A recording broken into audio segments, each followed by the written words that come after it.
semana, ¿no?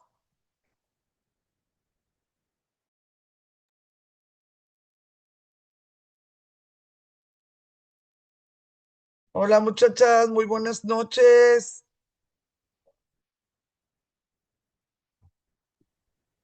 Hola, buenas noches. ¿Cómo estás, Blanca? Ay, muy bien, Olivia, ¿cómo te ha ido? Muy bien, bendito sea Dios. Muy, muy bien. Aquí retomando otra vez. He tenido que salir fuera, pero bien, bien. Ay, qué bueno, qué bueno. ¿Ya terminando tu semestre o no es Sí, por todavía me faltan semestres? 2 semanas, pero ya Ah, próxima a terminar. eso, ahí vamos, porque sí se acumula, ¿eh? Sí, sí, sí, Ay, sí. Ya los últimos semestres sí son bien pesados, pero bien, ahí vamos. ay, me equivoqué, perdón. No, no, no quería compartir eso, I'm sorry. Ahí voy. No te apures. ¿Dónde estoy? Ahí voy, aquí. Válgame Dios, creo que tengo demasiadas cosas abiertas. Un segundo, por favor, un segundo. Voy a cerrar cosas que no debo de tener y ya me quito el estarme equivocando. Sí, no te apures. Oye, Blanca, estaba Mande. oyendo, mientras llegabas, estaba terminando de oír la maleta de mi padre, el Ah, discurso de, el discurso de Pamuk cuando el premio en la Academia Sueca. cuando recibió, ¿no? Cuando recibió el Nobel. Sí, sí, Divino. ¿Qué te pareció? casi una tesis literaria, qué bruto. Muy bien, muy una Ah, teoría literaria, casi, casi. como No lo, para estudiar. Oye, un solo discurso y estudiarlo un semestre, ¿no? sí, sí, sí, sobre lo que es el escritor, con la tarea del escritor. No conocía a este amigo y esos nombres raros que oyes y que nunca abres un libro. Y está padrísimo, o nomás le di así un skimming, ¿no? Al libro, porque es un librote que no Sí, se consigue aquí. sí. Pero me gustó mucho mm, el tema, pues Estambul y todo la manera de narrarlo, del muerto, de todo eso. Ay, Me, sí. me, me Eh, hipnotizó el accidente. Qué bueno, qué bueno. Lo que sí, que las personas que decidan que si quieren conocer a Pamuk, pues claro que es Me llamo Rojo, Estambul y el Museo de la Inocencia. Son tres, las tareas son tres. Lo bueno es que Ujú. no hay tiempo de caducidad, no hay tiempo de caducidad. Pero sí, Y definitivamente son tres. Para poder avanzar, ¿no? Junto con Pamuk, antes del Nobel, después del Nobel, antes de su activismo político, después, pero, ay, se te van como agua. Me llamo Rojo, Estambul y el Museo de la Inocencia. Déjenme sacar mi librito para y hay una de sobarlo. miel, algo así, ¿no? ¿Mande? Ahí en Lectulandia vienen como 6 o 7 en PDF que puedes Ah, bajar. Hay un montón. bueno. Eso es pues bastante más accesible, ¿verdad? Para nosotras. Déjame, voy a agarrar mi librito, está aquí a 75 centímetros de mí. Es que no son fáciles de conseguir. No, no, no son.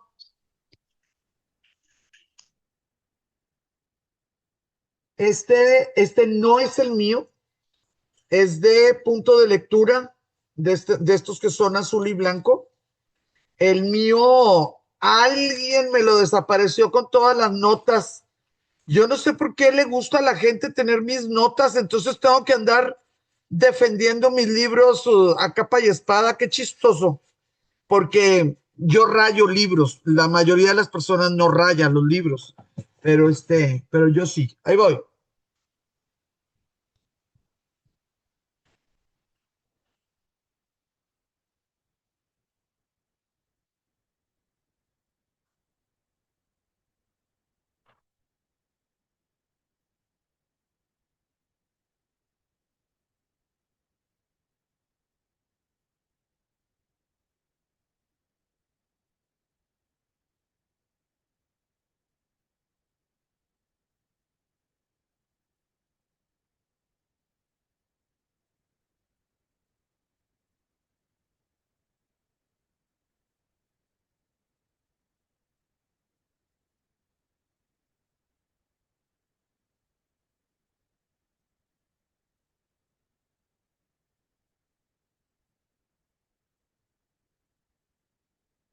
que no me había puesto perfume.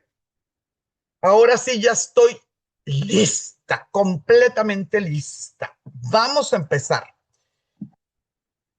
La idea de yo platicarles el tipo de libros que fueron armando mi forma de leer, pues definitivamente era pensando que ustedes de alguna manera en su momento porque son libros viejos. Nada más que lo que me ha estado dando mucho gusto es que muchas de ustedes me han comentado, pues son libros viejos que pudieras decir, no, pues es que fue hace 28 años, fue hace 30 años, fue hace 40 años, pero siguen siendo libros que son el parteaguas o que son las muestras, las mejores muestras de lo que se debe de aprender si quieres utilizar esa técnica narrativa. Entonces, pues pasan las décadas y ellos siguen siendo los que hicieron la plataforma de una nueva manera de narrar. Así que bueno, pues ahorita ya vamos en el 7, este es el séptimo libro, todavía nos faltan otros 3 entre enero y febrero, pero híjole, qué librazos, qué librazos. Y la otra situación es que pues también le hemos dado oportunidad a libros más cerca de nosotros, ¿verdad? De esos superautores, ¿no? O sea, no fue que dejaran de producir. Este señor Orhan Pamuk, 1952, pues tiene una postura sociopolítica muy clara. Eh, ha tenido peligros muy parecidos, no mundiales, pero muy parecidos a los que ha tenido que sobreponerse o defenderse Salman Rushdie, ¿sí? Porque pues juicios, señales de odio, tener que abandonar el país, etcétera. No todos los escritores se meten en esos problemas, pues los escritores escriben y pues que llegue lo que tenga que llegar, ¿no?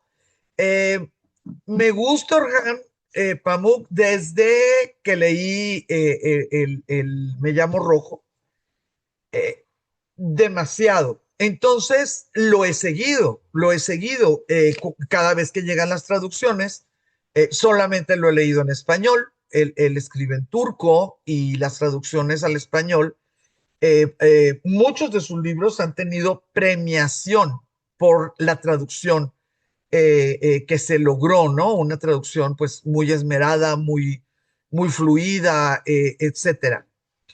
Sí podemos imaginar que este señor Pamuk no tuvo novedades lingüísticas o no tuvo transgresiones, ¿verdad? Gramaticales o filológicas. Y eso pues favorece, ¿verdad? La limpieza o la pureza de lo que es la traducción. Y se agradece, ¿no? Se agradece. Muchas veces las enredos que hacen en sus propios idiomas, solamente alguien que maneje el idioma y muchas veces si lo manejan como idioma mate, o sea, de casa. Hay veces que personas que sí hablan el idioma y todavía no les alcanza el conocimiento como para poder saborear sin estar así como jaloneados, ¿verdad? Algunas transgresiones del idioma. En el caso de Pamuk, no son transgresiones, son novedades lo que nos fue presentando. Entonces, él nació en 1952, él es turco, los problemas que ha tenido ha sido con el gobierno turco y entre más de derecha, entre más conservadores se han vuelto, que estamos hablando de hace 10 años o 9 años, los gobernantes, o sea, el partido político gobernante, más testarudo se ha puesto Pamuk, eh, pensando que su popularidad, que su notoriedad es un escudo para su integridad física. Pues esperemos, ¿verdad? Esperemos que sí sea cierto. Hay como quiera que sea, bueno, pues sigue vivito, ¿no? Sigue vivito y sigue escribiendo. Su premio Nobel llegó en el 2006. Por supuesto, muy trabajado, pues muy, muy, muy trabajado. Eh, si ustedes me quisieran aceptar esto, acuérdense que yo no soy admiradora de los premios Nobel del siglo XXI, bueno, de la academia, ¿no? De los jueces y no, no son jueces, son miembros de la academia. No soy ninguna admiradora, más bien hasta he dado pláticas y charlas en cuanto a, pues, cómo se fue decantando cada vez que se necesitaba poner en el mapa algún país por cuestiones económicas o por cuestiones de genocidios o por cuestiones de descubrimientos o redescubrimientos, pues da la casualidad que le tocaba el Nobel, ¿no? A alguien que hablaba el idioma o el dialecto, o alguien que fue exiliado de ese país, o alguien que está en prisionero de ese país.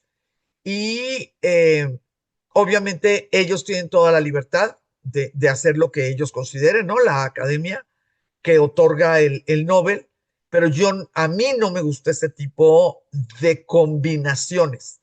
En el 2006, pues claro que estaba Turquía, 2003, 2004, 2005, 2006, aún ahorita, 2025, entrando, qué horror, entrando al 26.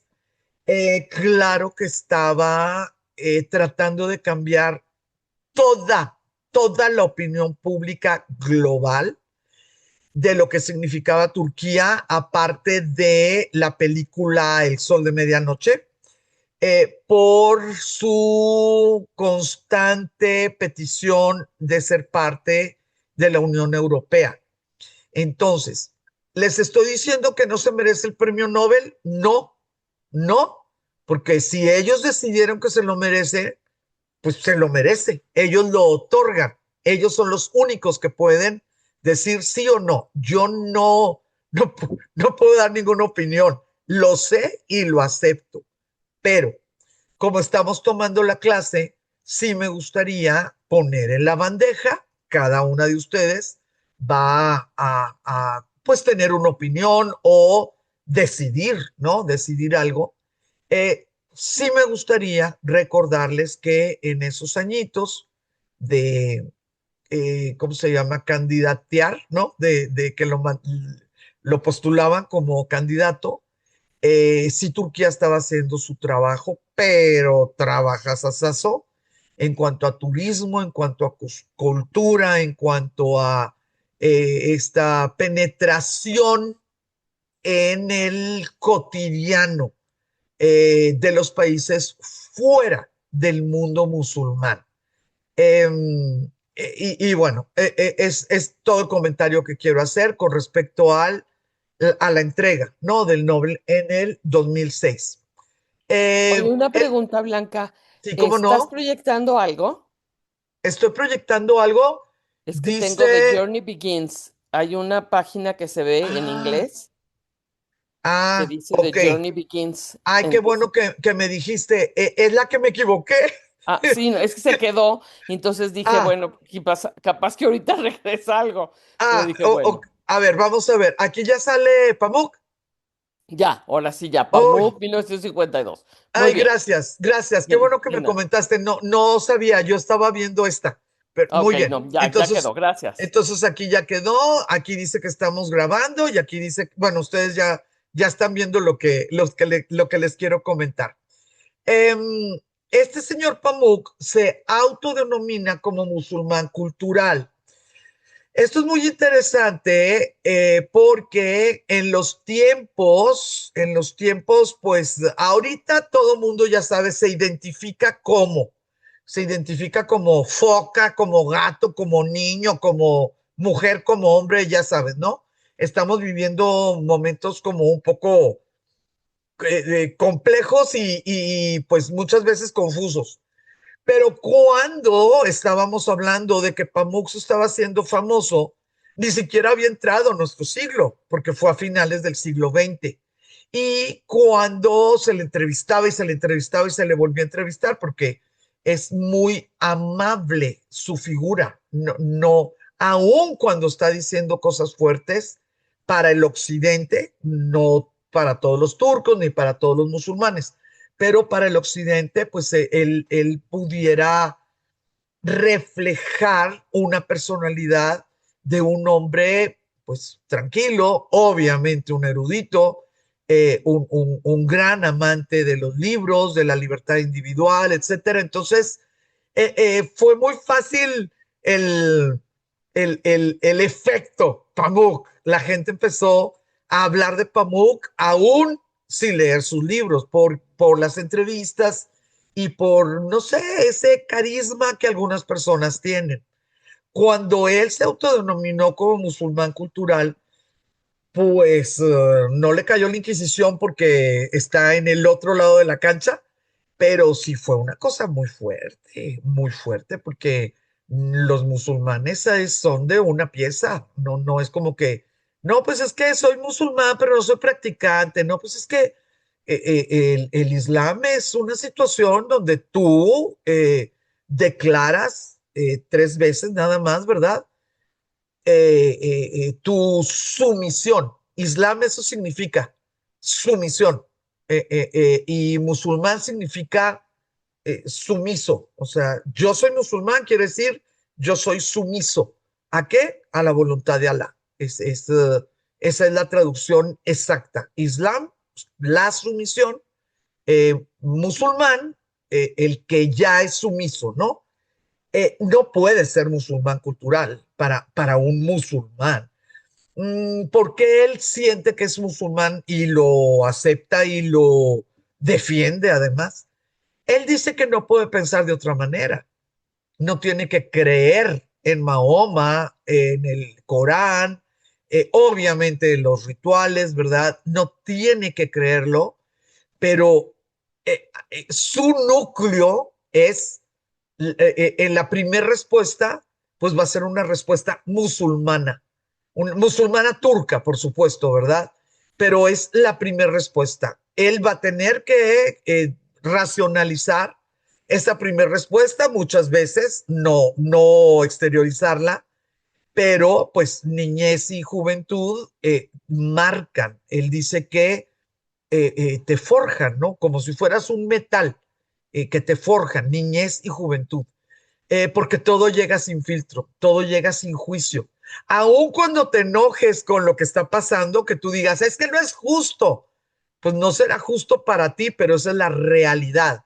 Y tú sí que lo acumula, lo va poniendo como parte de tu personalidad, de tus valores, etcétera. Entonces, él dice que aunque no sea practicante, no hay la menor duda que él es musulmán, musulmán turco. Es diferente a un musulmán árabe, a un musulmán malayo, filipino, etcétera, ¿verdad? Musulmán turco. Dos características y luego pues esas características van a seguir desenvolviéndose. Dos características de su niñez. Número uno, él va a pertenecer, pues en esta segunda, ¿verdad? En esta segunda mitad del siglo XX, él va a pertenecer a una clase que para la Turquía del siglo XX era privilegiada, porque estaba en una clase media.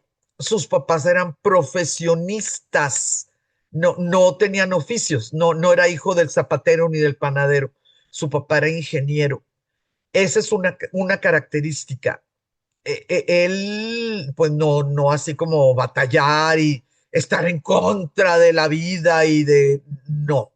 Niño y adolescente, él estuvo tranquilo en cuanto a comodidades o seguridad, seguridad. A lo mejor traía muchas preguntas, pero tranquilo en ese sentido. La otra línea es que él vivía en un barrio en los 60, o sea, 50, 60, 70, occidentalizado. Él no vivió en vecindad turca, él no vivió en las colonias donde están cercanas a las mezquitas, entonces toda la colonia funciona el viernes, la madraza, dónde vive el imam, y yo vivo cerca, él vivió en otro espacio. Entonces, sí vivía en el Estambul musulmán de los 60, por decir, pues que ya tenía 8 años, ¿no? Algo de conciencia de su entorno, pero su mundo era bastante más occidentalizado. El lugar se llama, también en la actualidad, Nishantaji. Sí, pues son espacios como donde iban llegando personas de Europa a trabajar en Estambul, y a veces esas personas se iban, pero la hija o el hijo que se casó con alguien de Turquía, pues aprovechaba, ¿no? Esa casa, y así pues se iba haciendo un poquito una mezcla. Él estudió secundaria y tal vez prepa en un colegio con un método americano. Entonces, pues él habló inglés muy, muy pronto, muy, muy joven, digamos, pero no es el idioma. Acuérdense que un idioma es el que tú vivas en otro mundo, ¿no? Te abre otro mundo, no otro idioma, otra lengua, otro mundo. Ok, está bien, es el inglés, pero pues también es el método. Es quiénes son los héroes, quiénes son los villanos, quiénes son los conquistadores, qué significan los derechos individuales. Ese tipo de situaciones es lo que pudiera hacer diferente a una persona que sigue viviendo en Estambul, que no está peleada con nadie, pero la manera en que ve, juzga, responde a la cotidianidad va a ser diferente a la de su vecino que mm, estudia en escuelas públicas de turcas, no habla otro idioma, todos sus vecinos estudian en la misma escuela, etcétera. Por los 20 años, él dice que supo, ¿sí? Que supo que quería ser escritor, y dijo: me acuerdo perfectamente del momento en que quise ser escritor. Fue una tarde de marzo o abril en la primavera de 1973. Agarré un papel y un bolígrafo y me puse a escribir. Así fue. Recuerdo haber leído El extranjero, ya saben, de Albert Camus, y a pesar de que no influyó en mi escritura, pensé que me iba a ayudar a ser escritor. Y luego también comenta: cuando le dije a mi familia, me dijeron que qué iba a escribir si yo no sabía nada. Y al pasar los años, me di cuenta que ellos tenían razón. Qué lindo, ¿no? O sea, a los 20, pues, tú crees que sabes todo y que puedes escribir del amor, de la muerte, de la injusticia. Y bueno, te pones a escribir y la verdad, pues todavía no.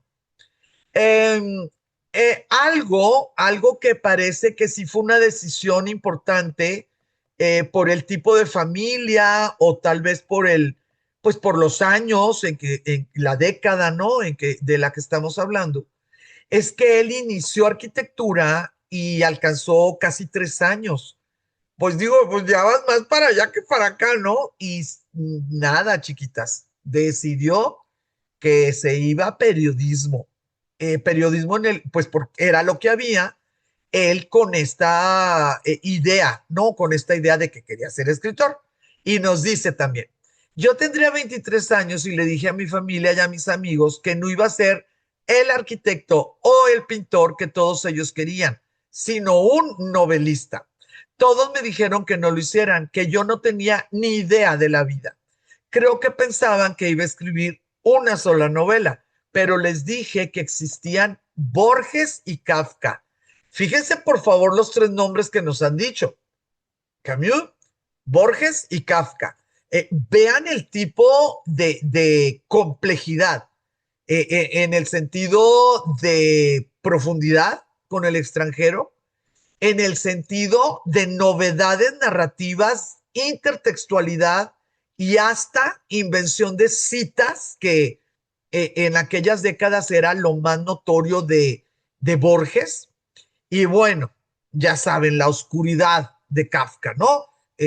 Anterior a los dos primeros, pero vigente, siempre vigente. Pues ahorita todavía es lectura obligada en la prepa, por ejemplo. Eh, y lo que me encanta es que dice, pero les dije que existían Borges y Kafka y que ellos tampoco tenían ni idea de la vida. No sé cómo llegó a este renglón, ¿verdad? Pero bueno, yo les pongo lo que se escribe de sus entrevistas. Las novelas, me parece, son una forma inédita de ver la vida. Y eso sí me gusta muchísimo. Y claro, pues quería que ustedes también conocieran esta frase. Bueno, es una oración completa, ¿verdad? Las novelas, me parece, son una forma inédita de ver la vida. Entonces, pues dicho y hecho, sí se graduó de periodismo. No sé por qué se me hace que como en muchas familias, pues si no estás estudiando no te mantengo. No, no sé, me suena, ¿verdad? Va a casarse, más adelante va a tener su muchachito. Su esposa es historiadora y fíjense que consiguió una beca en la Universidad de Columbia, la esposa.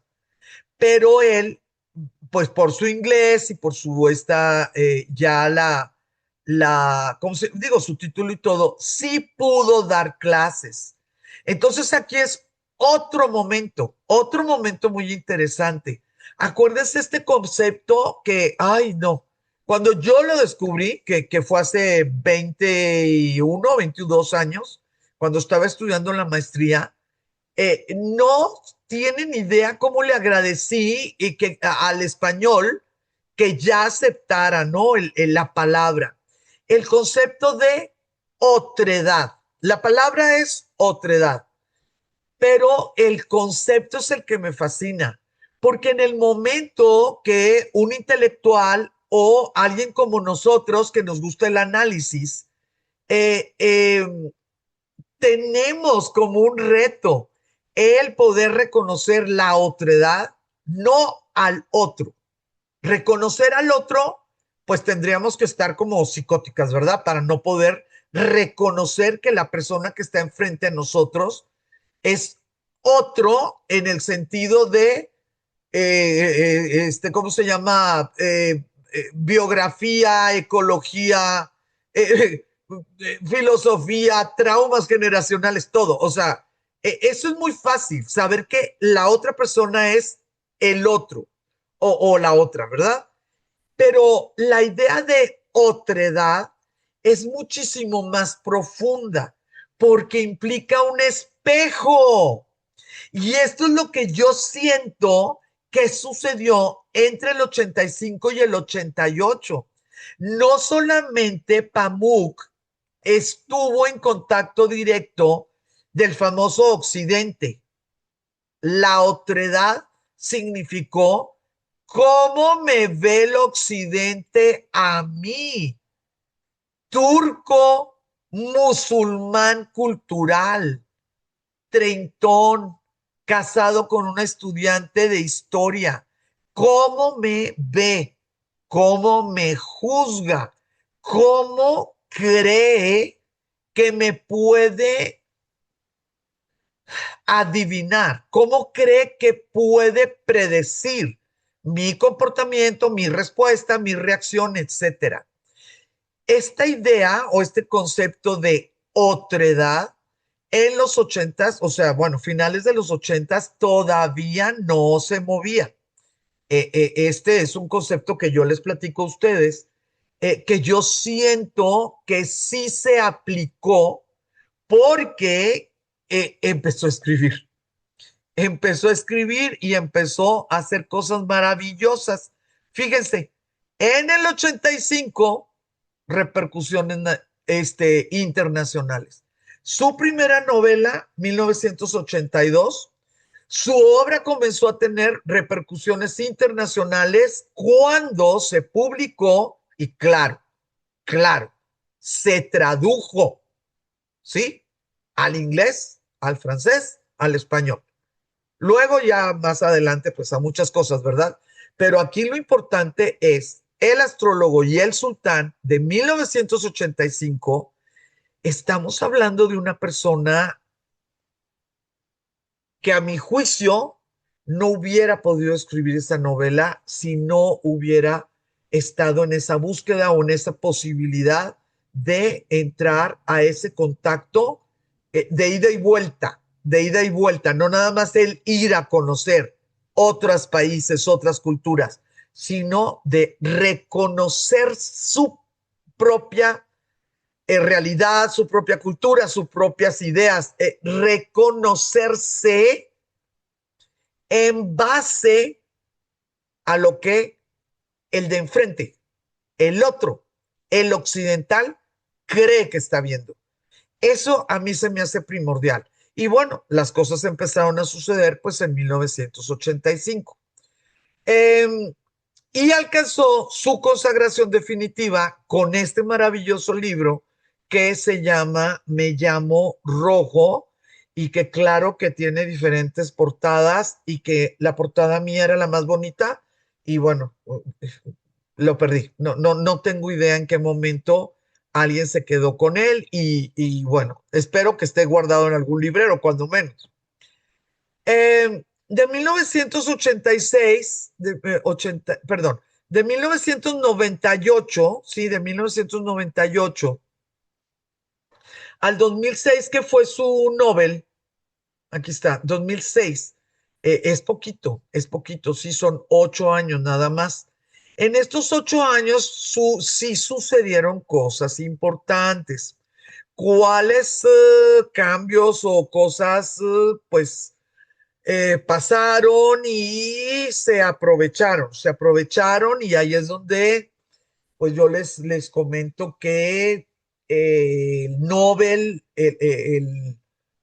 el proceso de otorgar el Nobel en nuestro siglo XXI a mí se me hace muy politizado. No veo por qué tenga que ser algo malo, nada más lo estoy comentando como una característica. Fíjense que Pamuk fue llevado a juicio en diciembre del 2004 y el cargo fue insultar y debilitar la identidad turca. ¿Cómo sucedió esto? Bueno, nosotros tenemos que, puede ser 2002, 2003, ustedes decidan. Pamuk se volvió un portavoz de la visibilización de el genocidio armenio y, por supuesto, del genocidio kurdo. De este momento a nuestro momento, pues ya estamos hablando de más de 2 décadas. ¿Van a creer ustedes que hubo un año en que el tercer hombre más rico de Estados Unidos era armenio? No son casualidades, no son casualidades que este tipo de portavoces, este tipo de movimientos, que haya exposiciones itinerantes, que haya, ¿cómo se dice?, voz ante la ONU, etcétera, ¿verdad? No son casualidades, hay dinero, hay alguien que puede ayudar, apoyar a estas voces que son ideas. Pamuk es una voz, pero bueno, por supuesto, pues esa voz surge de una idea poderosa, ¿no? De un literato ya aceptado como tal. Los kurdos, pues a mí sí me da tristeza, ¿verdad? Sí me da tristeza porque 30,000 kurdos, 25,000, si ustedes quieren sacar la mitad 15,000, no, yo no tengo idea el número real. Son muchísimos, o sea, son muchísimos. Y si nosotros vemos la vida que han vivido después de estos inicios del siglo XX, o sea, el genocidio sucedió cuando la Primera Guerra Mundial.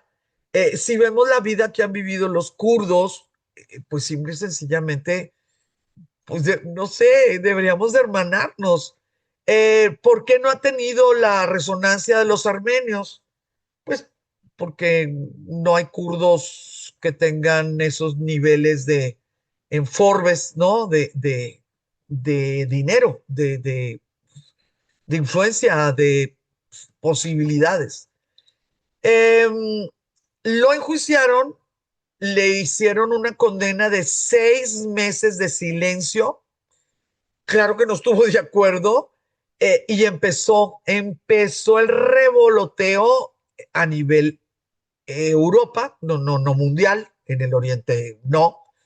Eh, y ese revoloteo mundial, pues fue 2 años, o sea, un año y meses antes de la votación, ¿no? De la Academia del Nobel. Eh, se ha avanzado en cuanto al reconocimiento del genocidio, sí se ha avanzado en cuanto a visibilidad. Se supone que todavía no está clasificado como genocidio, como limpieza étnica, todavía. Esperemos, ¿no? Esperemos que pues siga caminando todos esos procesos que son más bien formalidades. En cuanto a los armenios, en cuanto a los kurdos, sí se ha hecho más visible, pero de ninguna manera se ha llegado a ningún tipo de nivel como el avance, ¿no? En cuanto a esta causa del genocidio armenio. El gobierno turco está de acuerdo en que el mundo esté clasificando aquella guerra como un genocidio. No. Y pues ya tenemos 21 años en que este pobre hombre, bueno, este escritor, Pamuk, sigue siendo el portavoz de manera personal. Ha tenido que estar fuera de Turquía, ha tenido que tener seguridad, ha tenido que, pues, hablar casi, casi como en secreto, las entrevistas y todo con personas de nacionalidades no turcas y no musulmanas, claro. Eh, bueno, esto ya lo tienen, ya lo saben. Digo, se los acabamos de platicar. Una de las de estas ideas que les digo que se tiene que leer Estambul y que se tiene que leer el Museo de la Inocencia. Es como unas paces que hace Pamuk cuando ya pues decide que las cosas tienen que calmarse y que pues tiene que regresar y no puede vivir con miedo y hace muchas ideas, ¿no? Muchas estas declaraciones.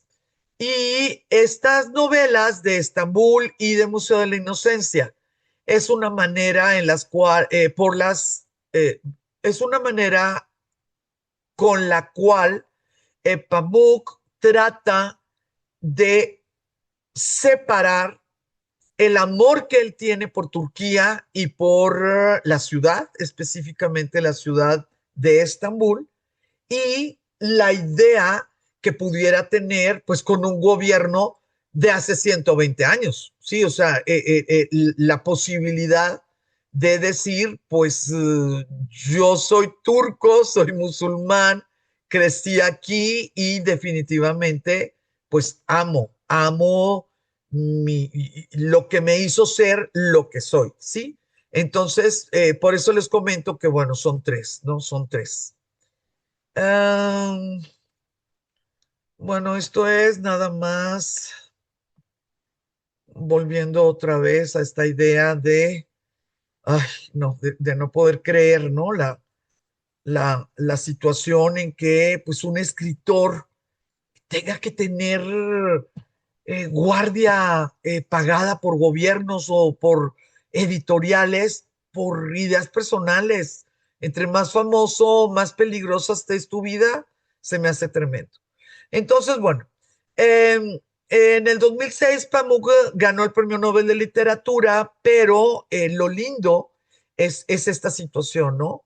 En búsqueda del alma melancólica de su ciudad natal, ha encontrado nuevos símbolos para reflejar el choque y la interconexión de las culturas.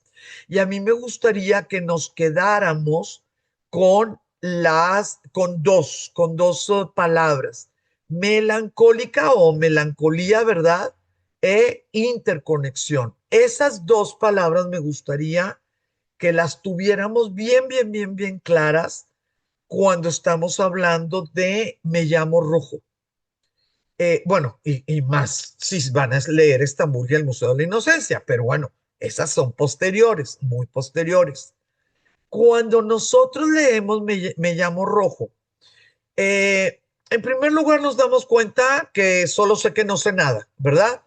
Me llamo Rojo es todo un tratado del, del siglo XVI, de viajeros, por supuesto, de iluminación, de arte, de renacimiento, de cuestiones políticas. Es increíble, ¿no? Todo lo que te platica, todo lo que te dice, y como todo está fraccionado, pues puedes ir como saboreando, ¿no? Puedes ir digiriendo. Pero ahorita que les estoy pidiendo que tengamos estas dos palabras, ¿no? Melancolía e interconexión. Sí me gustaría, pues si ya lo leyeron o si lo están leyendo o si algún día lo van a leer, si van a tener tiempo de leerlo, eh, que viéramos que lo que nos está contando en tiempo presente, porque pues los, los personajes aunque no sean personas, porque tenemos perro, rojo, negro, tenemos apodos, tenemos hombres, tenemos mujeres, pues tenemos judíos, tenemos musulmanes, tenemos clases sociales, tenemos todo. Es que es hermosísimo este libro, hermosísimo. Y definitivamente muchísimo más sencillo de leer que El último suspiro del Moro, porque aquí están, y pues, súper sencillo, ¿no? Nos hizo el gran favor nuestro amigo, nos hizo el favor de tenernos desde un principio. Ay, no quiere. Bueno, bueno, I'm sorry, no. Ahí está, ahí está. Desde un principio, lo pone al principio, el índice, no nos lo pone al final como muchísimos de los libros que son edición, digo que son decisiones que se toman, nos dice aguas, son 59 partes, o si le quieren llamar capítulos, yo no me voy a pelear, yo digo que no son capítulos, yo digo que son partes, 59. Entonces, ¿qué es lo que tenemos que hacer cuando vamos a leer algo que está separado, desmenuzado en 59 partes? Pues tenemos dos opciones que se complementan. Una de ellas es tomar nota, pues para saber quién es, acuérdense cómo empieza el libro, ¿verdad? Ya estoy muerto, ¿no? Pues para saber quién es el muerto y luego pues para saber quién es el enamorado y luego pues para saber el perro dónde anda y que es el capítulo, la parte número 3, pues hacer unas pequeñas notitas, ¿no? ¿Qué relación tiene el que está hablando en el uno? Y luego, pues, si descubres que tiene una relación directa con el que está hablando en el 7, bueno, pues ponerle ahí un asterisco, una cosita, ¿no? Para más o menos hacer la relación, porque pues 50 y tantas partes es difícil, aunque estés concentrado, aunque tengas buena memoria, ¿sí? Está muy fragmentado. La otra opción, que es, ay, Dios mío, yo me los saboreo desde que estoy comprando estos libros. Hacer un esquema. hacer un esquema. Yo los esquemas los hago en orden cronológico. Obviamente me gusta que no me los den en orden cronológico. No son novelas del siglo XIX. A mí me gusta la vanguardia del siglo XX, después de la posguerra. Digo, perdón, después de la guerra, o sea, en tiempos de posguerra. Eso es lo que a mí me gusta, eso es lo que he leído. Y amo hacer los esquemas, los amo, porque cuando termino el libro, realmente puedo sentir que pude disfrutar la lectura, en vez de estarme peleando conmigo misma, porque no sé de dónde salió el perengano, la aceituna o la cigüeña, así, ¿verdad? Pues porque no tenemos, no somos computadoras, no es nada más meter, ¿no? En el archivo. Y estas dos opciones que les digo, pues claro que se pueden complementar, se pueden hacer pequeñas anotaciones en lo que son las partes y también hacer el esquema. Bueno, ni modo, soy neurótica. I'm sorry, muchacha, soy así, ni modo. No sé si nací así, pero ya tengo bastantes añitos de ser neuroticona, nada más. Eh, Cuando nosotros estamos armando ese rompecabezas, pero es un rompecabezas, pues bien sencillo. Imagínense que van a la tienda y compran un rompecabezas de 50 y tantas piezas. Pues no está tan difícil, hombre, sí se puede. Pero lo que tenemos que estar bien vivas es la interconexión entre Occidente y Oriente. ¿Quién tiene dilemas entre lo aprendido y entre lo recién reconocido? ¿Quién tiene problemas entre convicciones familiares o culturales y convicciones que consideras que no se ven tan mal ni que suenan tan mal en las otras personas o las otras culturas? Y la forma en que pues está alrededor de amores, desamores, obviamente un asesinato, ¿verdad?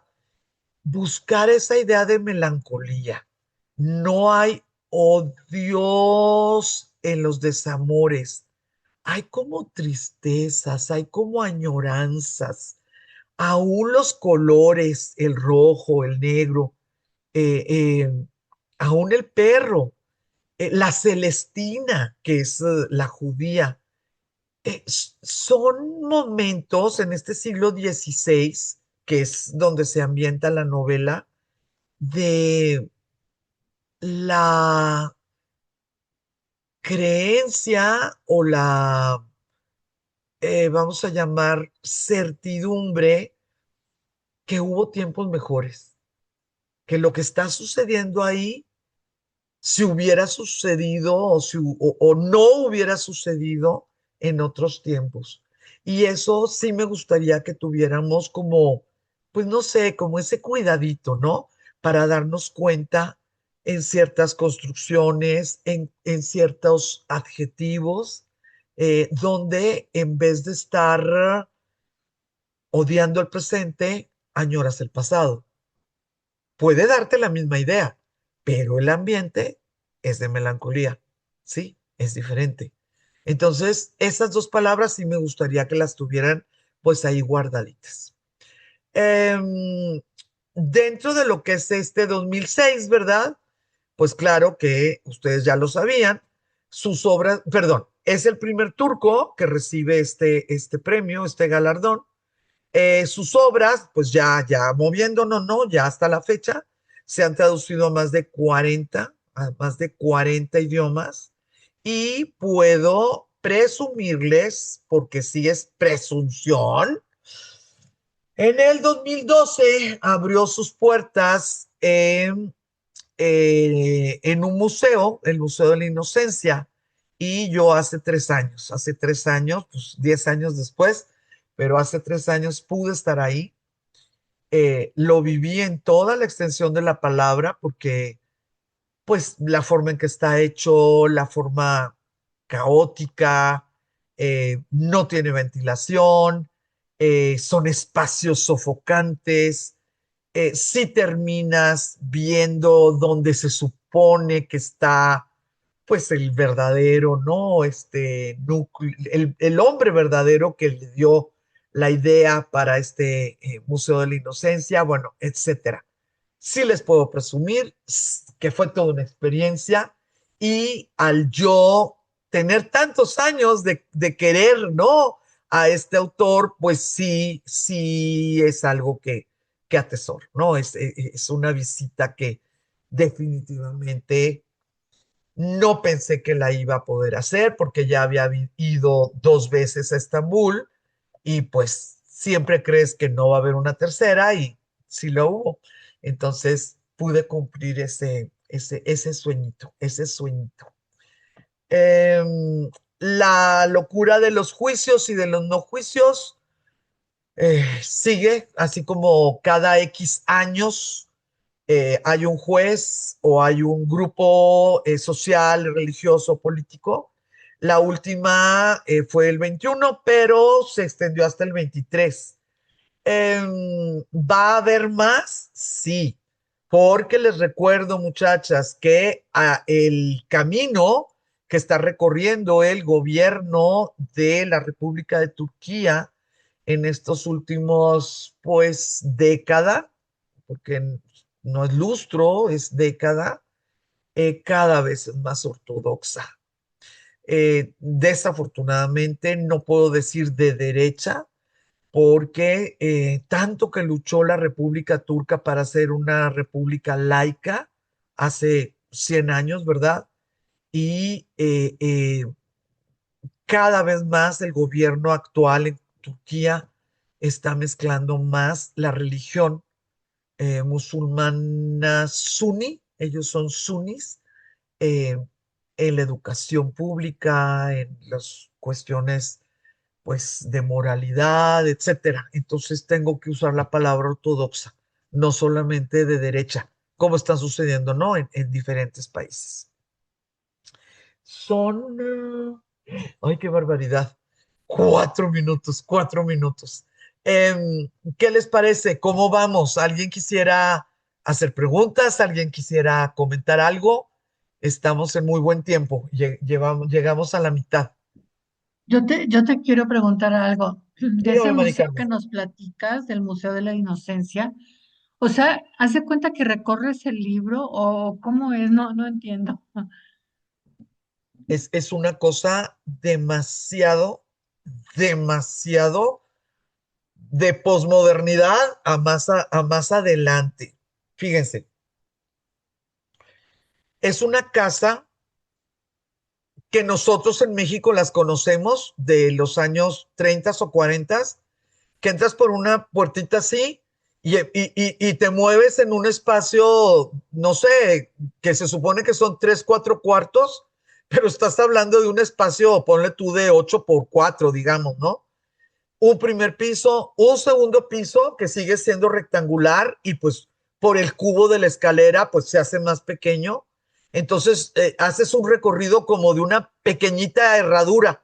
Sales por la escalera y luego tienes que hacer un poquito y luego todo la fachada, por decir algo, de la casa, otro poquito y luego ya te subes otra escalera, un tercer piso y luego como una buhardilla donde parece que está. Digo, no parece, está una habitación muy, muy austera. Entonces, ¿qué es lo que vas viendo? Vas viendo un desenfreno de objetos, recortes, collage, cadáveres exquisitos del surrealismo, pero un sinnúmero. Estás hablando de 1 millón de objetos entre recortes, objetos encontrados, objetos localizados y bueno, los recortes pues obviamente aumentan mucho el número, ¿no? Entonces lo que ellos te dan una audioguía en la voz de él, en turco. Pues a mí me importó un serenado cacahuate, dije yo, pues para eso yo ya leí mi librito y me lo sé muy bien. Entonces yo fui acompañándome de manera subliminal con la voz del autor, ¿no? Pues diciéndome, solo Dios sabe, pero están los números en cada como gabinetito, como este librero que tiene pues 4 anaqueles, pero en cada anaquel están, voy a mover mi cámara, espero que sí puedan ver. ¿Alcanzan a ver eso o no se ve? No, Sí, ¿verdad? sí ¿Ven se ve un eso? librero, ¿no? ¿Y Sí, ven el otro? sí, Ujú. ¿Y ven este? Sí, como sí. vitrina. Bueno, pues ese es mi recuerdo del Museo de la Inocencia. Después de ir allá, compré estas pequeñeces y traje todas estas miniaturas y tengo mis tres pedacitos como lo que estaba allá. Nada más que el Museo de la Inocencia, estas cositas que les puse, los tienen de piso a techo, 3 pisos. Y cada capítulo, si tú lo leíste, vas a darte cuenta, pues, que está hablando de, no sé, de muertos, o estás hablando de despidos, o está hablando de traiciones, o está hablando de cuando esperaba el hombre y se fumó, contó las colillas y sabía cuántas colillas había acumulado, pues porque no llegaba o porque no podía hacer que hablara con él la chica o lo que quieras. Muy raro, muy raro. Había gente que se salía, principalmente adultos, pero los jóvenes, así como en grupitos de 3, 4 personas asomadas en el pedacito, pues que implicaba un solo capítulo, hablaban y hablaban y hablaban entre ellos, abrían el libro, a pesar de que traían el audiolibro. Hagan de cuenta, pues, un objeto de culto. Vale la pena ir al 100%, pero bueno, con el libro leído y con la idea de que te metiste pues a un mundo surreal que se lo debes a este señor porque pues él lo pagó todo, todo, Ah, todo, eso todo, te iba a todo. preguntar. Ajá. Él lo pagó, él compró la casita, él pagó los diseñadores, muchas de las ideas y de los objetos eran objetos que él ya tenía dentro de su casa, pues porque en alguna forma le llamaban la atención. Eh, muy raro, a mi juicio único, no es bello, porque pudo haber sido bello con chicos, jóvenes, diseñadores, etcétera. No es bello, pero sí es una manera de releer el libro, porque Ajá. cada cosa que tú ves en el pedacito relacionado con el capítulo es algo que para el escritor tiene una relación con las ideas que se manejan. Entonces, si puedes tener una relectura, híjola, pues casi, casi, no sé, infinita. No, no sé si me puedo explicar, Mari Carmen, no Sí, sé. sí, me encanta la idea. Sí, Oye, Hay que ir. una gracias. pregunta. No, no, yo no me quedé clara. Mm, el libro, ya no se me están quitando las ganas de leer el libro. Abro el El, libro el y Museo de me la voy a Inocencia. encontrar, sí, abro ese libro y me voy a encontrar, digamos, un paseo por el museo No, o, o todas las angustias que están en el libro las pintaron en el museo. exactamente. Lo segundo, Ok. es lo segundo. Museo de la Inocencia. No, el libro es una belleza, es una historia de amor espectacular. Mira, ahí voy. Voy a quitar, nomás para que se les quite la curiosidad, no, no me tardo nada y volvemos a Me llamo Rojo. Ahí voy, ahí voy, ahí voy. Miren, por ejemplo, este. Este es el primer piso. Aquí cada una de estas cositas es un capítulo. ¿Sí lo alcanzamos a ver o no? ¿Sí lo están viendo en pantalla? Sí, Sí. sí. Aquí está, miren, ¿lo ven? Ay, me encanta. Cada una de estas cositas, pero imagínense el trabajal. ¿Y Este el es como que, cosito de en medio es él? sí, es él. Ay, me El- gusta, me gusta. no, sí, sí, no, sí, sí. No, sí, no, sí, el muchacho fotografía bien, no crean. Em, pero como les digo, no es un museo para alguien que diga, ay, tengo que palomear tantos museos de Estambul. No, no, no, no. Pues, pero por supuesto que no. Simple y sencillamente, pues te vas a otro museo. Pero si tienes la oportunidad, ¿verdad? Porque ya conoces al Nobel, porque ya leíste el libro, porque leíste antes Estambul, etcétera. Ay, creo que cuesta, no sé, 45 pesos la entrada y pues tú puedes decidir cuánto tiempo estás, ¿no? Pues no, no, no es como que te estés todo el día. Así que pónganlo en la lista, por favor. Y quiero Eh, Gracias. suponer, oye, quiero dígame, suponer que no pasa nada o te quedas con algo rico. Si lees el libro, no te enteras que hay un museo, nunca vas al museo, te deja algo el libro, pues de todas maneras, porque se ve tan abigarrado el museo que parece que el libro también va a estar así, ¿ok? yo lo que creí, muñeca, es que el abigarrado es el cerebro de Orhan.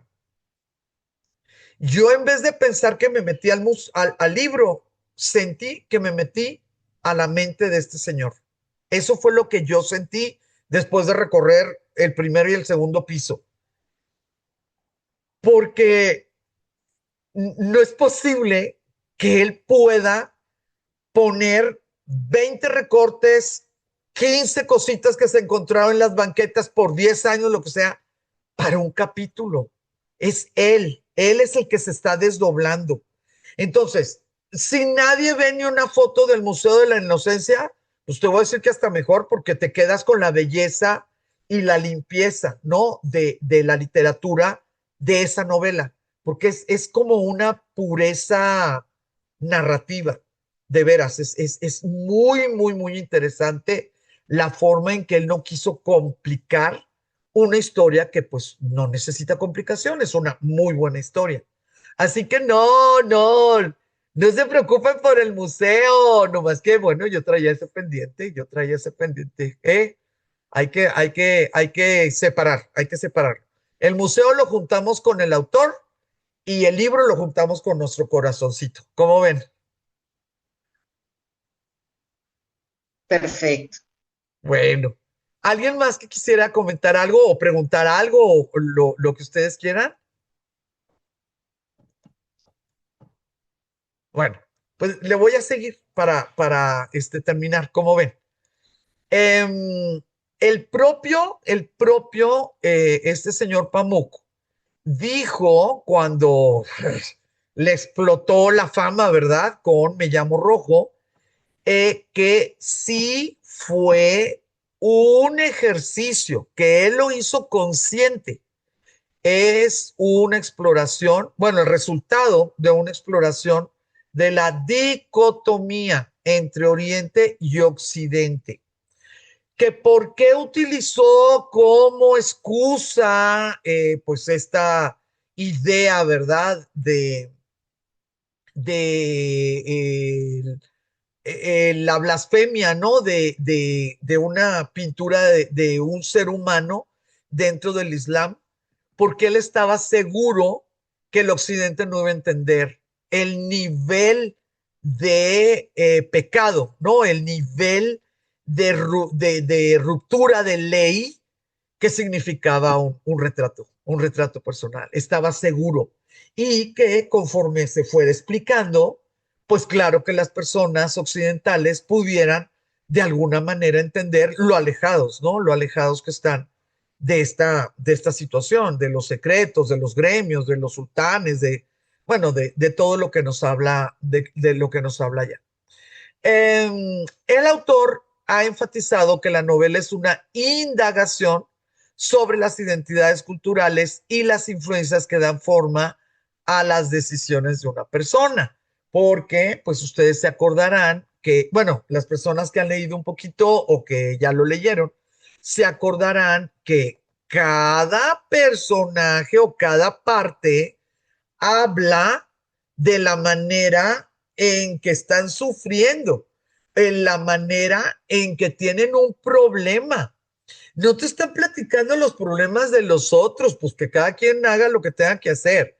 Lo que te platica el color, el perro, no sé, el aprendiz, la pelirroja, así, ¿verdad? O sea, es lo que te pudiera platicar la que te encuentras en la caja.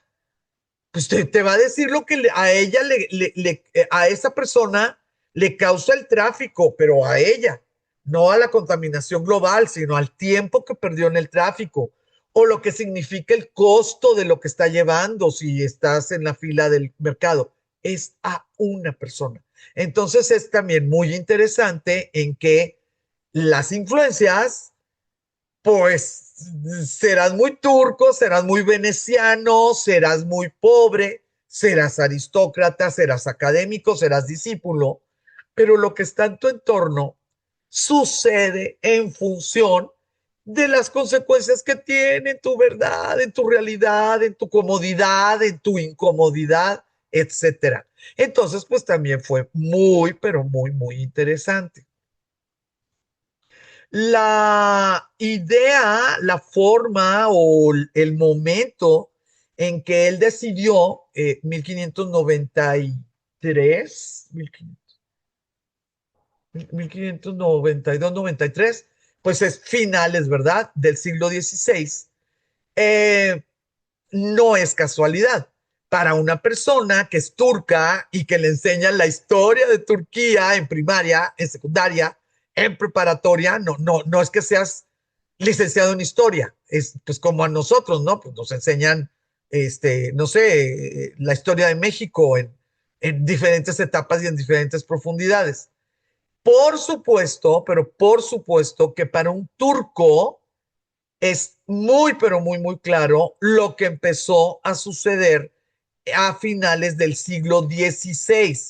A tal grado, se sabe que esa época, ese pequeño, ¿cómo se llama? Momento, pues se le llamó el tiempo de las sultanas, a pesar de que pues era un sultán el que estaba, Mehmed. Eh, Pamuk concibe la novela como una exploración profunda de las razones y fíjense, ahí es donde Pamuk no solamente cuenta historias, sino te enfrenta y por eso fue tan aceptado en este mundo posmoderno. Si lo hubiera escrito antes o si lo hubiera escrito, no sé, en el 2030, pues ya la sociedad después del COVID ya no es lo mismo, ya cambió. En cambio, en el momento que lo escribió, fue aceptado esta nueva manera de ver el mundo, donde sí existen razones para ser quien eres, para ser quienes somos.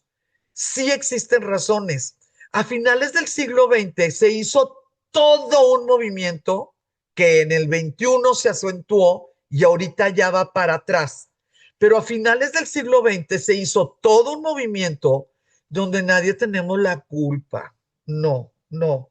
Es que los asesinos en serie, pues es que así han de haber tenido su infancia. El ladrón, no, es que tú ponte en sus zapatos. El que mató a no sé quién, sabrá Dios qué traía en el buche. Oye, al ratito ya nadie tenía culpa, hasta en los tribunales, casi todo era atenuante. Es que lo violaron de niño, es que la violaron de muchacha, es que fue parte de, no sé, secuestro, no sé, se volvieron atenuantes a finales del siglo XX, legalmente hablando, psicológicamente hablando, sociológicamente hablando. Entonces fue una situación muy interesante donde este hombre expone con personajes muy atractivos una propuesta, una análisis literario, claro, ¿verdad?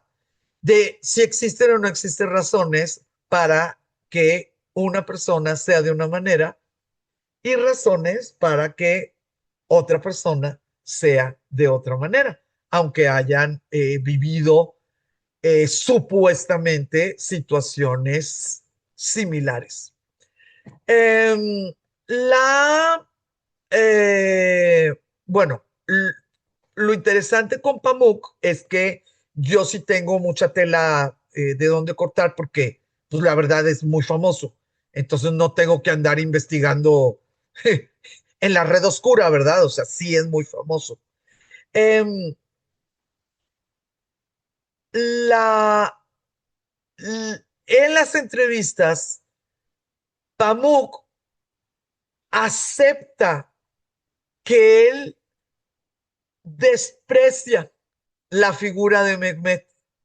O sea, lo acepta dentro de los diferentes sultanes, ¿no?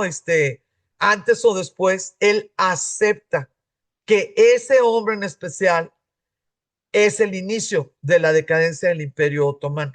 Entonces, sí es verdad que aborda un momento histórico, pero también se da cuenta que Mehmet, el gobierno, el tiempo de este sultán, sí le abrió las puertas de manera inconsciente a comercios, intereses, obviamente, ¿verdad? Políticos, geográficos, etcétera, le abrió la puerta a pobladores, propietarios de territorio, posibilidades de hacer academias, academias de idiomas, de danza, de pintura, de lo que quieras, en ese tiempo, ¿sí? O sea, cuando se estaba abriendo el siglo XVII, ¿sí? El, mm, Uno de los puntos que sí es muy inteligente, que se lo envidio completamente, es que le dio al gran público eh, eh, eh, el gusto de, de comida chatarra, el gusto de decir, ay, pues es que ahorita lo que se me antoja son unas palomitas. No, come zanahorias. No, es que yo quiero palomitas con chilito. Ay, por favor. Un buen misterio de un buen asesinato y por ahí una historia de amor, ¿a quién no le va a gustar? ¿A quién no le va a gustar? Es que yo nunca supe lo que me estabas diciendo ahorita, Blanca. No, es que no importa. Ustedes hacen el esfuerzo de ver más allá de los libros, pero es porque ustedes son como son, buenas lectoras, obviamente con capacidades intelectuales, pues muy por arriba del promedio, pero no es como que la gente ande mortificada buscando maestro antes de leer los libros o durante el... No, eso no pasa. Entonces este bárbaro hizo un libro increíblemente accesible en el sentido de, pues quiero saber quién lo mató, quiero saber si se quedan o no se queda, quiero saber si van a descubrir, quiero saber, que al final de cuentas, y eso nos lo enseñaron los hombres, los escritores y escritoras del boom latinoamericano, al final de cuentas, el escritor lo que tiene que entender es que va a entretener. Nada de que, no que mi intelectualidad y que no es que mi estilo es único. A ver, mi vida, eso si vas ¿cómo se llama? Defender tu grado doctoral. Eso decían los del boom latinoamericano. Un escritor, su función es entretener. Si además de entretener puede hacer, y bueno, lo que quieras, ¿verdad? Que haya reflexión, que haya profundización, que haya cambio de... bueno, maravilloso, ¿no? Vas a estar, tu nombre va a estar labrado en el mármol de la historia, pero como escritor tienes que entretener. Tienes que enganchar en el primer renglón, en el primer párrafo. Tienes que llevar a tu lector a querer seguir leyendo. Y lo más importante, le tienes que regalar la emoción de un clímax y un desenlace. No importa si decides cambiar el orden porque hay una narrativa novedosa, no importa, pero lo tienes que hacer. Entonces, este tremendo pues no solamente nos va a regalar ¿cómo se llama? Historieta de amor, que bueno, así nos gusta. Nos va a dar un misterio, nos va a dar un asesinato, nos va a dar un muerto que puede decirnos quién fue su asesino.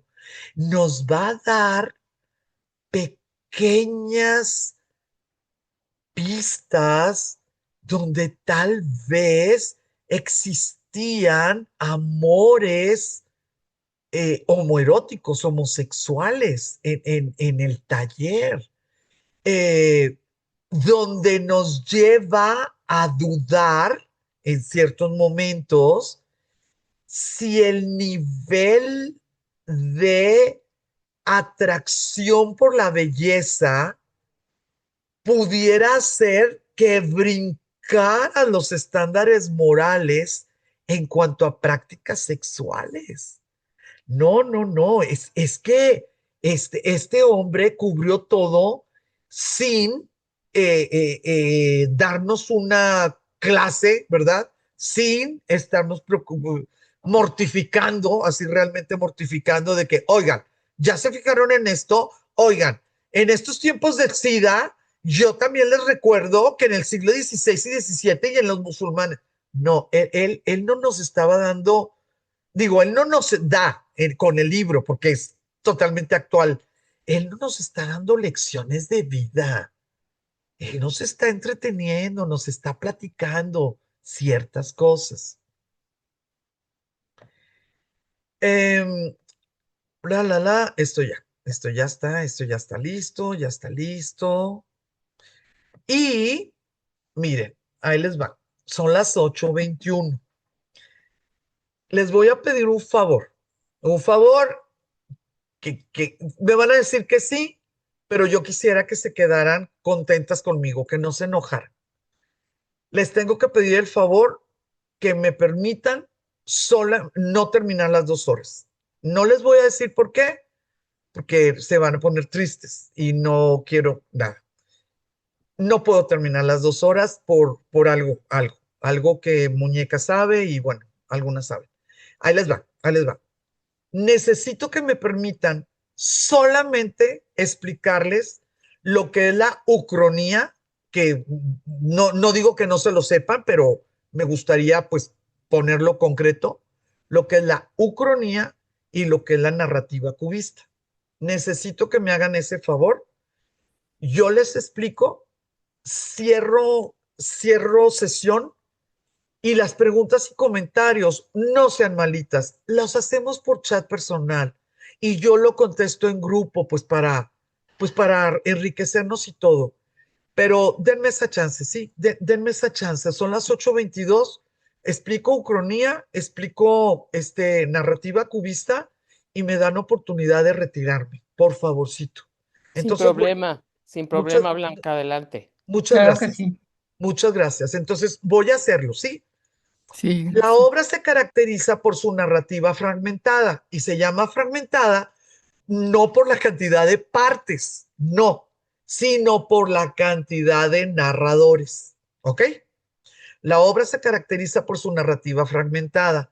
Sus múltiples narradores, que incluyen animales, objetos, colores, bueno, ustedes ya lo saben o lo van a saber si compran el libro. Y otra de las características es la exploración del conflicto entre la perspectiva individualista, fíjense por favor, algo que sucedió en el Renacimiento y muchas veces no nos lo platican, o si nos lo platicaron alguna vez, no hacen tanto hincapié.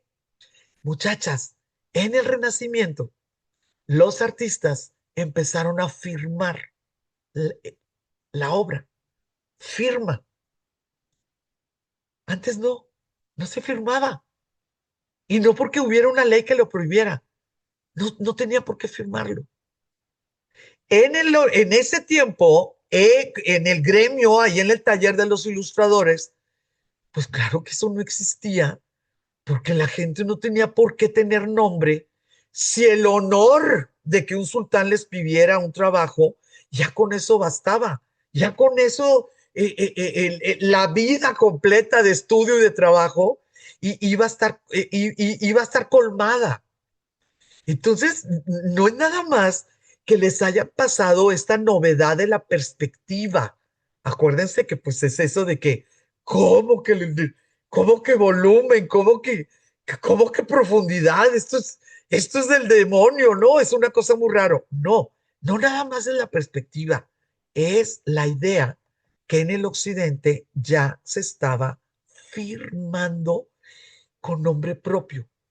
Voy a hablar ahorita bueno, de las diferentes situaciones que pudiéramos, que debemos, esto ya lo dije.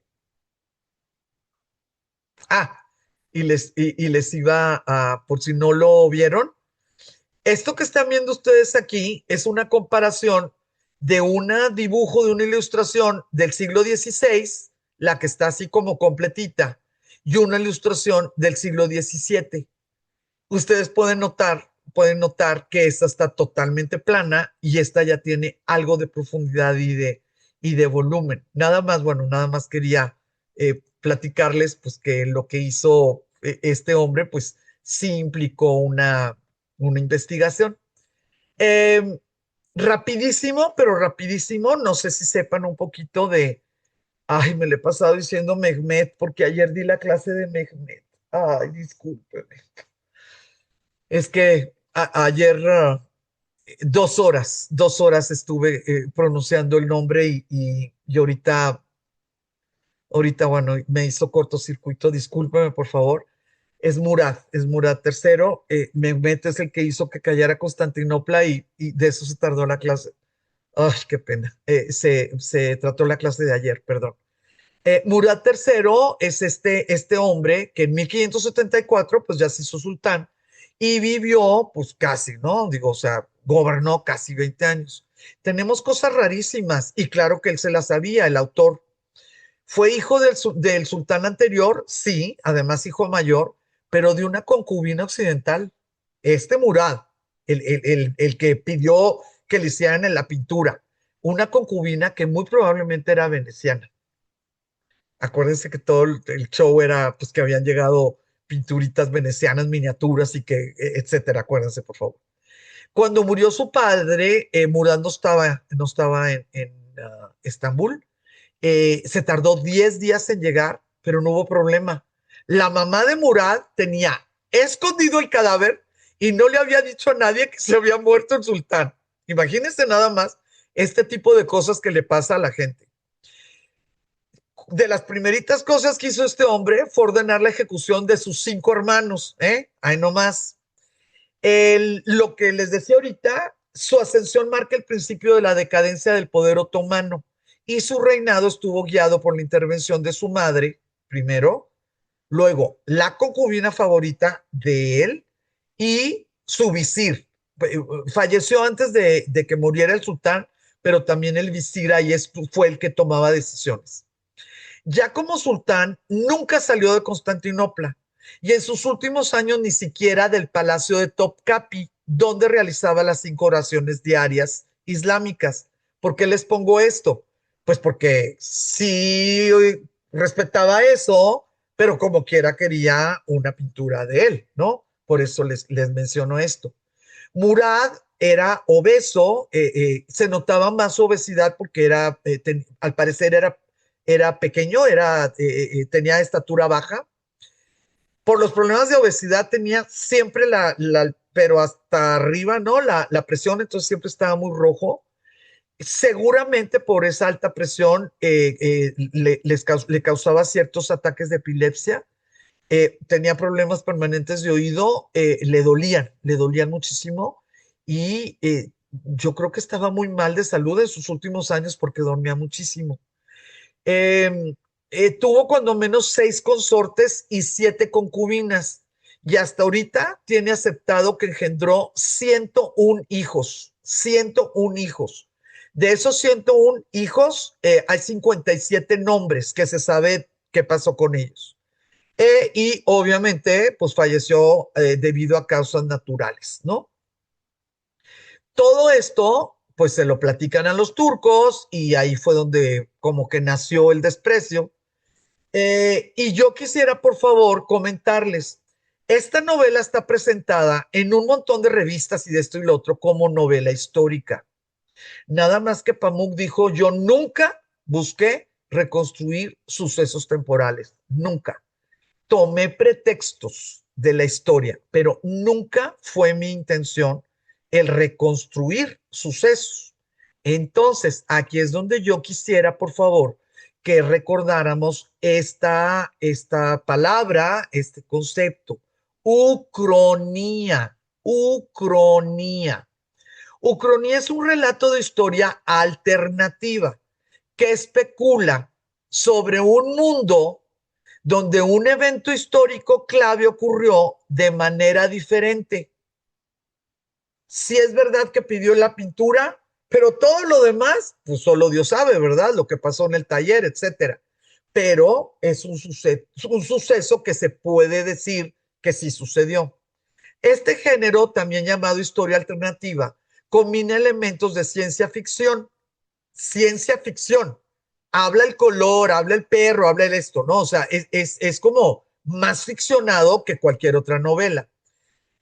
Porque lo que imagina es cómo se desarrollarían los acontecimientos desde un punto de vista de divergencia. Entonces, una palabra es ucronía y otra palabra es punto Jonbar. Jonbar. Nada más que se escribe así chiquito. Jonvar. ¿Por qué les digo que se escribe chiquito? Porque de la novela donde salió, el protagonista se llama John Barr, pero bueno, tiene más letras, ¿no? Como nombre propio. Vamos a ver cuál es el punto, bueno, ucronía, acuérdense, ucronía. Vamos a ver cuál es el punto Jonbar, que es exactamente el punto donde en vez de seguir lo que te dicen los libros de historia, que tú consideras que no tienen cómo saberlo, o que tú consideras que como historia oficial ya no les quieres creer, y tú diverges y creas una historia alterna. El punto Jonbar es un concepto ficticio, es un concepto en la literatura muy, pero muy,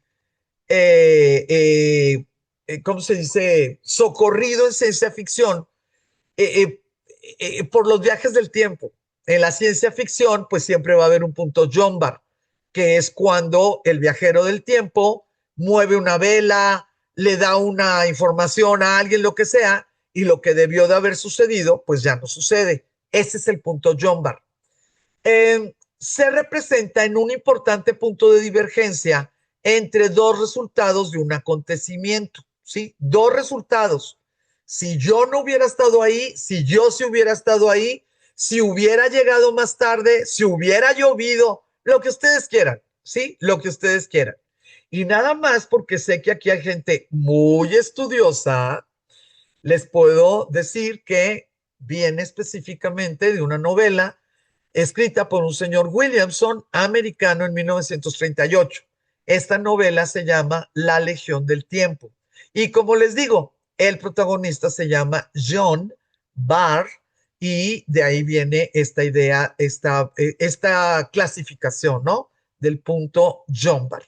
Entonces, una cosa es la ucronía y al ser ucrónico, el enfoque tiene que haber un punto Jonbar. Entonces, con el Me llamo rojo, pues sí podemos saber, sí podemos ver que claro que el escritor supo muchísimas cosas que sucedían en ese tiempo, como las diferentes grupos étnicos, las diferentes costumbres, las formas de castigo, las formas de premiación, los barrios que había, porque pues ya ven que te van llevando por las calles y todo eso, en lo cual se puede llamar histórico, pero él simple y sencillamente tomó un punto de divergencia, ¿verdad? Con respecto a que despertó la idea de que se le iba a hacer ese retrato al sultán. Entonces, Ucronía y punto Jombar es una cosa que les quiero platicar.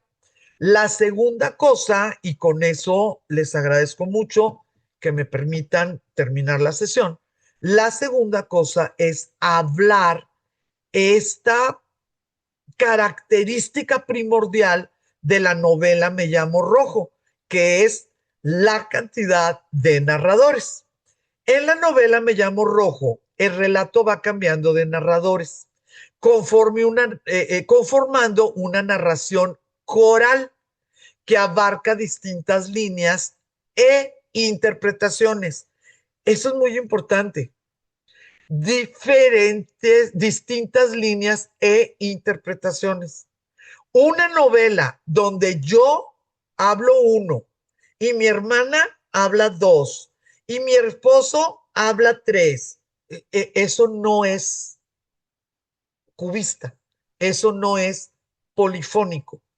Eso es simple y sencillamente pues un diálogo como muy artificial o diferentes diatribas o diferentes introspecciones, pero no es el caleidoscopio que debe de tener una narrativa que se le llama cubista o se le llama polifónica.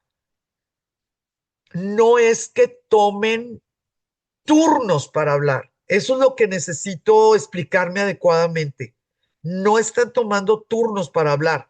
Más bien se están arrebatando la voz para que el lector los oiga. Eso es importante, pues cuando clasificamos, ¿no? La estructura interna de una novela que pudiera ser polifónica o cubista. Los dos nombres funcionan. La técnica narrativa cubista bueno, claro, ¿verdad? Literatura, pues es narrativa. Se caracteriza por la fragmentación de la historia. Punto número uno. El uso de múltiples perspectivas. Punto número dos. Y voces narrativas. Son diferentes, son múltiples las voces narrativas, ¿ok?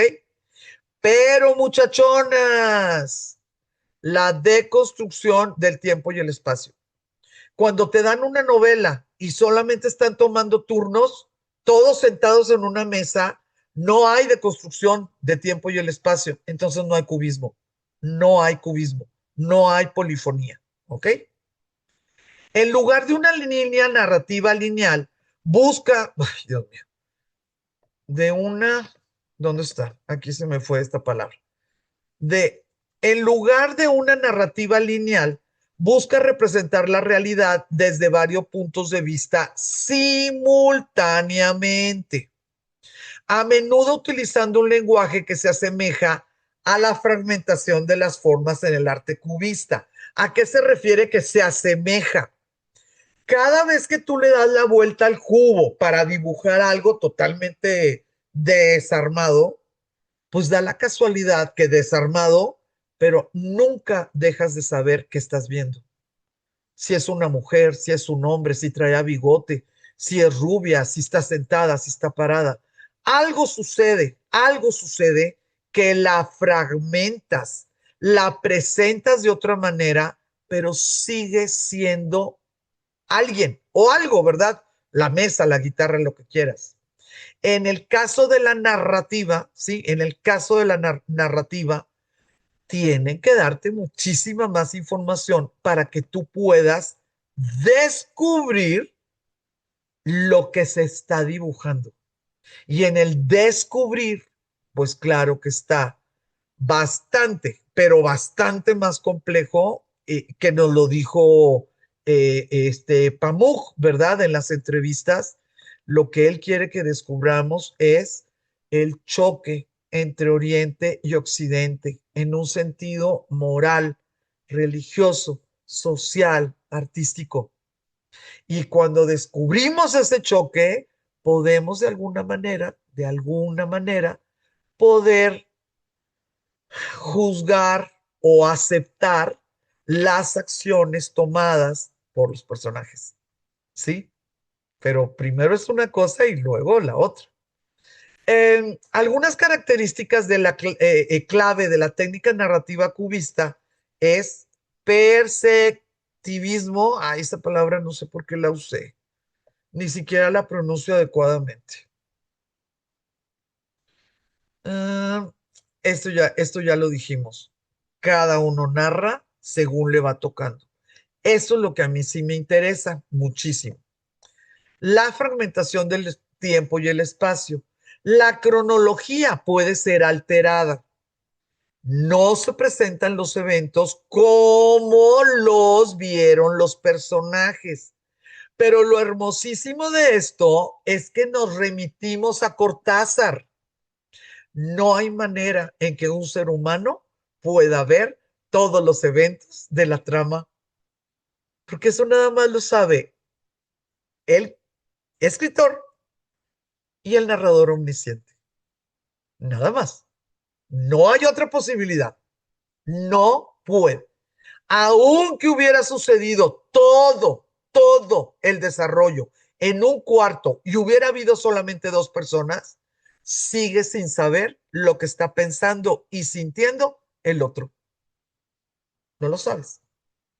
A menos que te lo diga, ok, pero en ese momento el lector también lo sabe.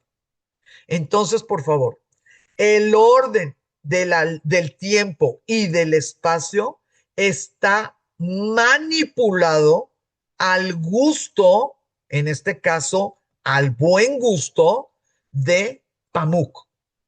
Y la otra situación, y bueno, con esto ya voy a terminar, ya vimos ucronía, ya vimos punto Jombar o giro Jombar y vimos un poquito de lo que se llama narrativa cubista o narrativa polifónica, la deconstrucción de la trama.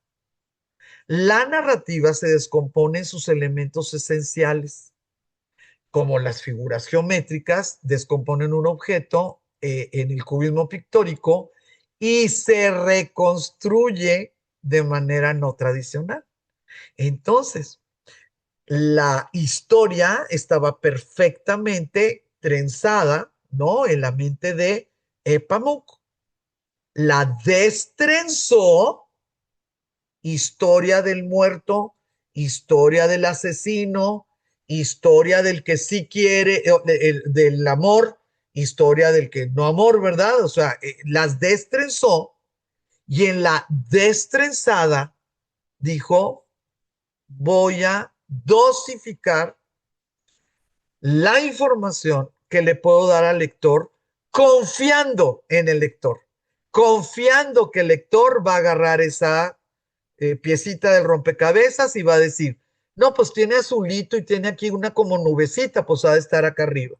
La pone ahí arriba y al ratito que sale otro pedacito con nubecita, la vuelve a poner y al final de cuentas la imagen está completita, sin dudas, sin problemas y nosotros como lectores pues realmente disfrutamos como si fuera un concierto, como si fuera pues realmente una interpretación coral.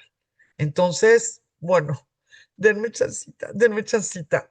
Aquí me quedo, no quiere decir que no hay preguntas, menos quiere decir que no hay comentarios, pero sí voy a dar por terminada la sesión, mandándole un beso a cada una y yo voy a estar al pendiente del chat mañana, pasado, hoy en la noche y claro que contesto todas las preguntas. Por favor, muchachos. Muy buenas Gracias. noches Gracias, buenas noches. y muchas gracias, muchas gracias. Gracias, Blanca.